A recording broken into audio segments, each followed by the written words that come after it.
नमस्कार दोस्तों ईरान में जो प्रोटेस्ट चल रहा है उसमें अब बात यहां तक आ चुकी है कि अब डायरेक्टली लोग सुप्रीम लीडर को थ्रेट दे रहे हैं, जो कि काफी रेयर है।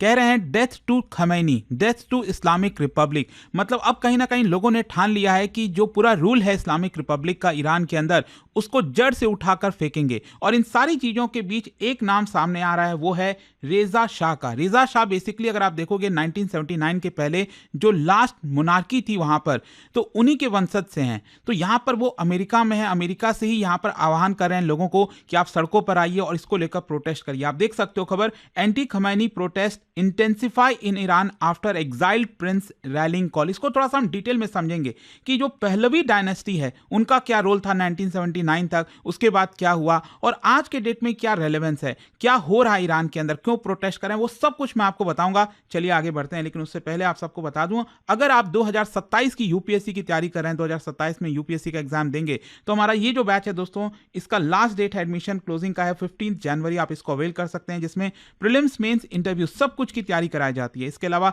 18 बुक्स का जो पूरा सेट है वो आपके घर पर भेजा जाता है। लिंक कमेंट सेक्शन में दिया हुआ है, यूज करिए कोड अंकित लाइव मैक्सिमम डिस्काउंट के लिए। कोई भी डाउट है, प्रॉब्लम है बैच से रिलेटेड, इस पे कॉल कर सकते हैं, मेरी टीम आपको अच्छे से गाइड कर देगी। चलिए शुरुआत करते हैं। सबसे पहले देखते हैं कि हो क्या रहा है।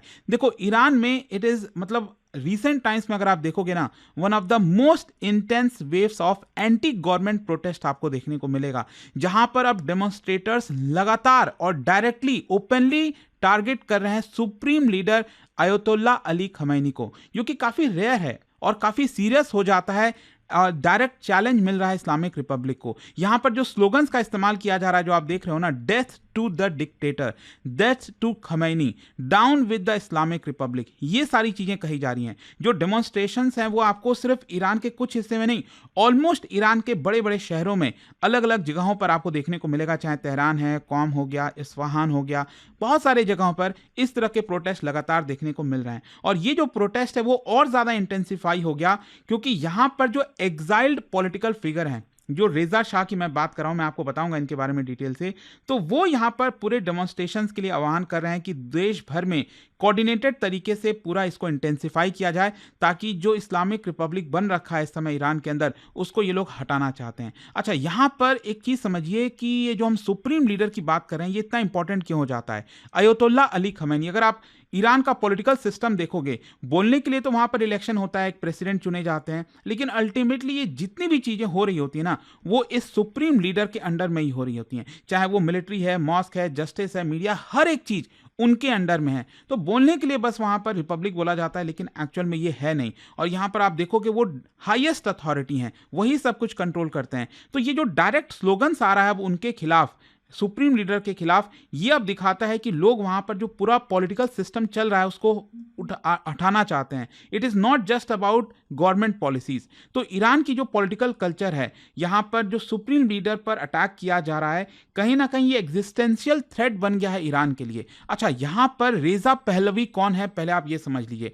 क्या है कि 1979 के पहले तक जो मोनार्की थी वहां पर बेसिकली पहलवी डायनेस्टी थी। तो उनके जो लास्ट मोनार्क थे ना, लास्ट राजा थे, जिनका नाम है मोहम्मद रेजा शाह, उनके सबसे बड़े बेटे हैं रेजा पहलवी। रेजा शाह पहलवी जो हम बात कर रहे हैं वो इनके सबसे बड़े बेटे हैं, और इनको क्राउन प्रिंस डिक्लेयर किया गया था 1967 में। मतलब इनके जो पिता हैं उनके बाद यही यहां पर गद्दी को संभालने वाले थे, लेकिन 1979 में यहां पर रेवोल्यूशन आया ईरान के अंदर, जिसकी वजह से इनको ईरान छोड़कर भागना पड़ा। आप देख सकते हो 1960 में इनका जन्म हुआ था।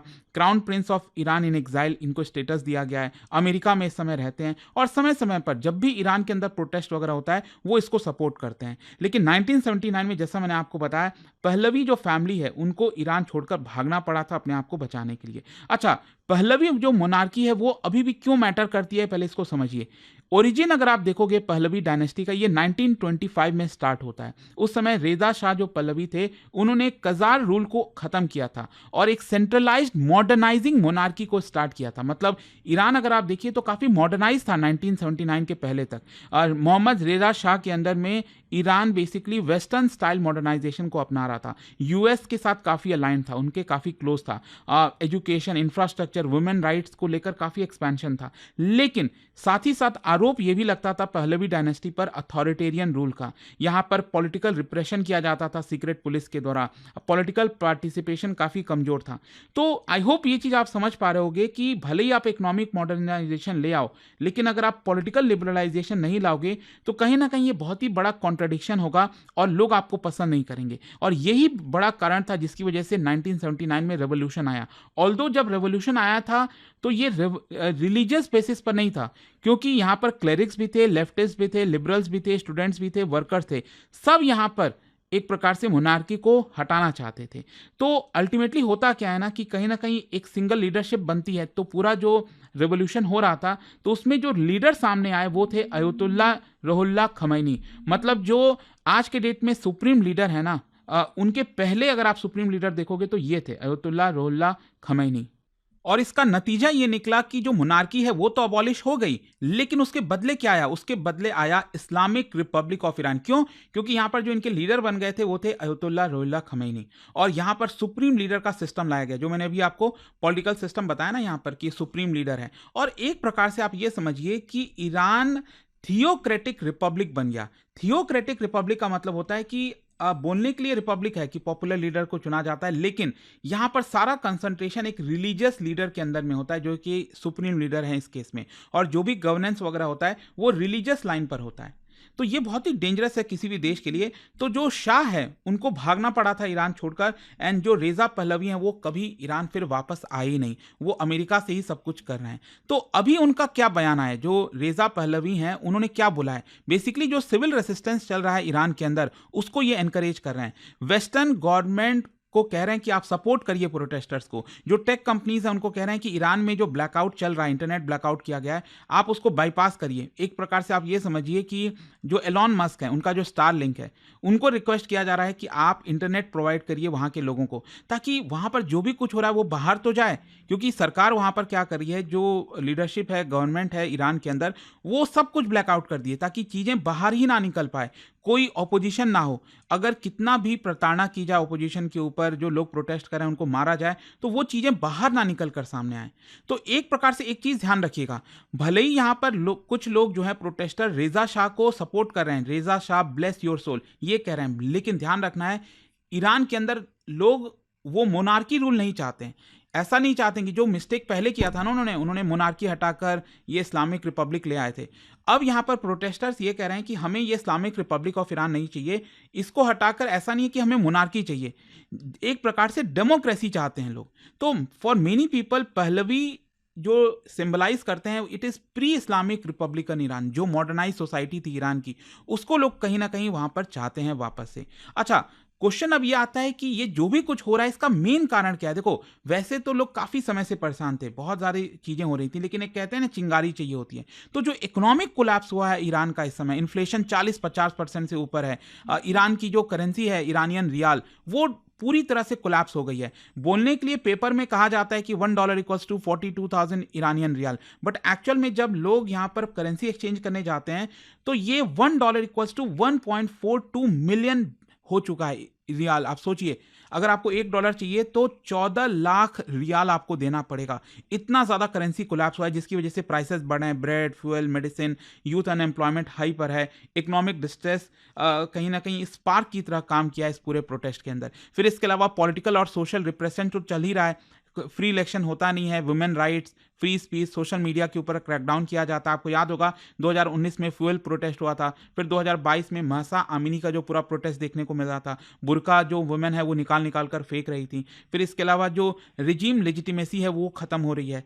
कई सारे जो ईरानियंस हैं उनको लगता है कि जो क्लेरिकल एलिट है वो काफ़ी अपना कंफर्ट जीवन जीते हैं, जो ऑर्डिनरी सिटीजन्स हैं उनको अपना सैंक्शन झेलना पड़ता है, ये सारी चीज़ें झेलनी पड़ती हैं। तो एक प्रकार से जो क्लेरिक्स हैं वो कहते हैं दिल कि अमेरिका इज़ आवर एनिमी, लेकिन अब लोग समझ गए हैं कि नहीं, ये झूठ कहते हैं, क्योंकि अगर अमेरिका में एनिमी है और सैंक्शंस का असर होता तो इन लोगों के ऊपर भी होता। अल्टीमेटली ये सारे प्रॉब्लम्स आम लोगों को झेलनी पड़ती है। अच्छा, इस पूरे प्रोटेस्ट में कौन कौन है? अगेन याद होगा 1979 में जो रेवोल्यूशन आया था जिसमें सब लोग थे, इसमें भी आपको ऑलमोस्ट हर एक सेक्शन सोसाइटी के देखने के लोग मिलेंगे, चाहे स्टूडेंट्स हैं, अर्बन यूथ है, बाजार ट्रेडर्स हैं, वुमेन एक्टिविस्ट हैं, रिटायर्ड वर्कर्स और पेंशनर्स हैं। मतलब क्रॉस क्लास पार्टिसिपेशन आपको इसके अंदर देखने को मिलेगा।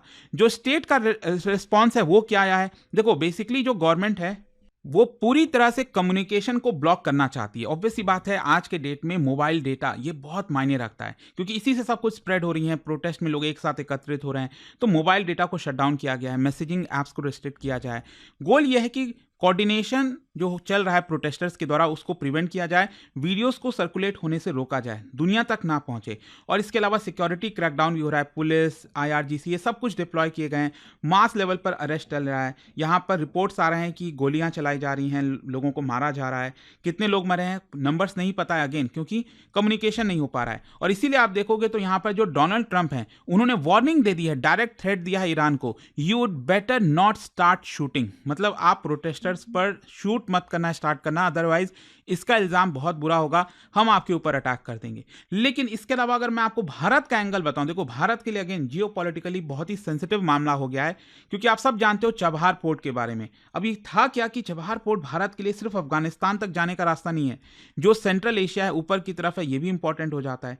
तो अभी रिसेंटली हुआ क्या था कि 6 महीने का सैंक्शंस वेवर मिला था भारत को कि हम इसका इस्तेमाल कर सकते हैं, हमारे ऊपर कोई भी प्रतिबंध नहीं लगेगा, और ये अप्रैल में अगेन खत्म होने वाला है। तो फिर से अब देखना होगा कि अब भारत क्या करता है इसको लेकर।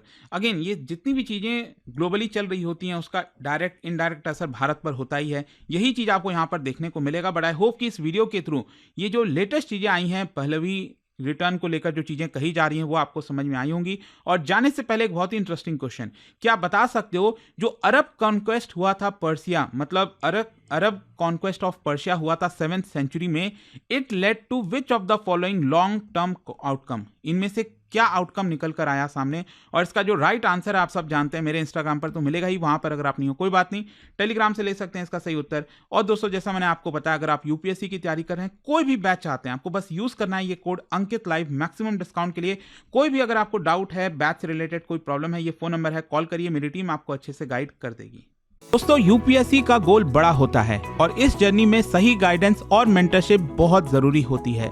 इसलिए स्टडी IQ IS लेकर आया है आपके लिए यूपीएससी 2027 की कंप्लीट फाउंडेशन प्रिपरेशन, एक स्ट्रॉन्ग और स्ट्रक्चर्ड अप्रोच के साथ।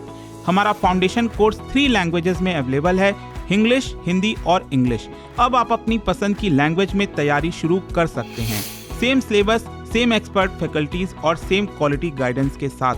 इस कोर्स में आपको मिलेगा टॉप फैकल्टीज का एक्सपर्ट गाइडेंस, प्रीलिम्स से इंटरव्यू तक complete coverage, daily live evening classes, structured notes, previous year questions and test series. साथ में मिलता है dedicated mentorship throughout the journey. Seats limited है और अगर आपका टारगेट यूपीएससी 2027 है तो यह बिल्कुल सही वक्त है शुरुआत करने का। बस स्टडी IQ ऐप खोलो, P2I बैच सर्च करो, यूज करो code Ankit live ANKITLIVE for maximum discount और अपना एनरोलमेंट कंप्लीट करो। अभी भी कोई डाउट है तो इस नंबर पर कॉल करिए 092400232393। याद रखिए, यूपीएससी की जर्नी वही जीतता है जो सही प्लानिंग के साथ सही वक्त पर शुरुआत करता है। स्टडी IQ IS, आपका सिलेक्शन हमारा मिशन।